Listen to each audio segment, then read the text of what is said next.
കൊച്ചിയിൽ തീതുപ്പുന്ന ബൈക്കുമായി അഭ്യാസ പ്രകടനം. ഇതാണ് തീതുപ്പിപ്പാഞ്ഞ ബൈക്ക് KL1 CT 6680.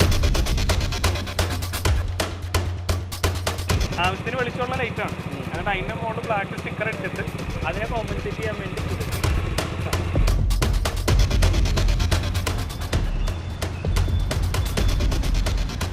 പിന്നോട്ടോ എന്താ വീണ്ടും തീതുപ്പുന്ന വണ്ടിയിൽ നിന്ന് ഇറങ്ങിയാണോ?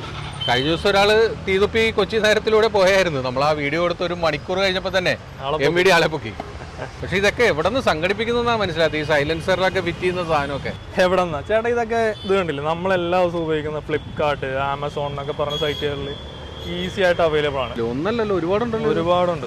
പെട്ടെന്ന് കിട്ടും. പിന്നെ നിസ്സാര പൈസ ഉള്ളൂ, 2500 4000 ഒക്കെ ഉള്ളൂ. ബുക്ക് ചെയ്താൽ തന്നെ ഒരു 7 ദിവസത്തിനുള്ളിൽ ഡെലിവറിയും കിട്ടും. പക്ഷെ ഇത് മേടിച്ചിട്ട് ഇത് എവിടെ കൊണ്ടേ ഫിറ്റ് ചെയ്യും? ഇത് വർക്ക്ഷോപ്പുകാരൊക്കെ സമ്മതിക്കുമോ? ചേട്ടാ ഈ യൂട്യൂബിലൊക്കെ ഒത്തിരി വീഡിയോസ് ഉണ്ട് ഇത് എങ്ങനെ ഫിറ്റ് ചെയ്യാം എന്നൊക്കെ ഉള്ളതിൻ്റെ. ഒരു 2 നട്ടും ബോൾട്ടും ഇത് കണ്ടില്ലേ, ഈ വണ്ടിയുടെ പഴിച്ചു കഴിഞ്ഞ് കഴിഞ്ഞാൽ സുഖമായിട്ട് ആർക്കും ഫിറ്റ് ചെയ്യാവുന്നതേ ഉള്ളൂ. ഈ യൂട്യൂബിൽ തന്നെ ഒത്തിരി വ്ളോഗേഴ്സ് ഉണ്ട് ഇതുപോലെ എക്സോസ്റ്റുകളെ പരിചയപ്പെടുത്തുന്നതും അവരുടെ അത് ഫിറ്റ് ചെയ്യേണ്ട രീതിയും മാർക്കറ്റിലെ പുതിയ സാധനങ്ങളൊക്കെ പരിചയപ്പെടുത്തി വ്ളോഗിങ് തന്നെ ഒത്തിരി പേർ ചെയ്തിട്ടുണ്ട്. എന്തായാലും കഴിഞ്ഞ ഒരാഴ്ചക്കിടയിൽ എറണാകുളത്ത് 24 പേരാണ് പൊക്കിയത് രൂപമാറ്റത്തിന്.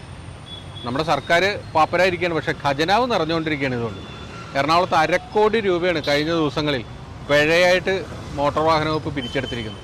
അതുമാത്രമല്ല, ഇത്രയും പേരുടെ ലൈസൻസ് റദ്ദാക്കിയിരിക്കുന്നു, RC ബുക്ക് റദ്ദാക്കാൻ പോകുന്നു.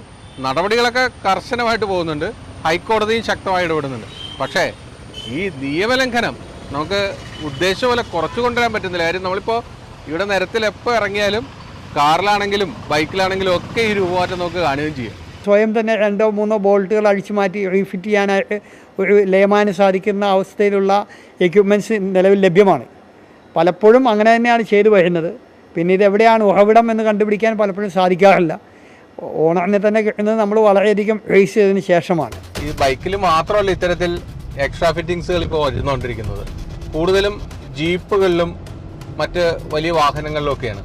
ലക്ഷക്കണക്കിന് രൂപയുടെ അഡീഷണൽ ഫിറ്റിങ്സ്, രൂപമാറ്റങ്ങളൊക്കെയാണ് പലരും വരുന്നത്. ഇത്ര എളുപ്പത്തിൽ സാധനങ്ങൾ മാർക്കറ്റിൽ ലഭ്യമാകുന്നതാണ് ഈ നിയമലംഘനങ്ങളെ ഇത്രയധികം കൂട്ടുന്നത്. ഇവിടെ ഹൈക്കോടതിയുടെ ശക്തമായ ഇടപെടൽ ഉണ്ടായിരുന്നില്ല എങ്കിൽ ഒരുപക്ഷെ ഈ ഓപ്പറേഷൻ താർ പോലും ഉണ്ടാകുമായിരുന്നില്ല. സുജോയ് എഡ്വേർഡിനും നിഖിൽ ജോസഫിനൊപ്പം ബിനിൽ, മാതൃഭൂമി ന്യൂസ്, കൊച്ചി.